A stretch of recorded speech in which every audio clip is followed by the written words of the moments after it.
After living in the New York City for a long time, I have realized getting parking ticket is one of the most unnecessary hassle beside everything. So how we can avoid that, I am going to help you explain one of the complicated parking sign in the New York City in easy step. Let's do it step by step. Step 1. Double side arrow at the bottom means both side of the pole above rules effective. Step 2. Middle green sign. It's for meter parking effective between 9 a.m. to 7 p.m. every day, except Sunday. So you have to pay meter every day between 9 a.m. to 7 p.m. then. It's free after 7 p.m. But we go to step 3 for above red sign. Step 3.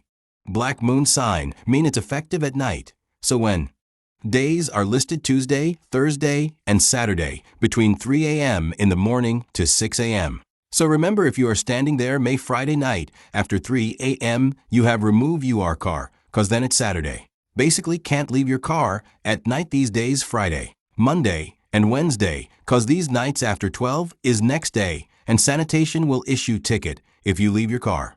Quick review for a Monday.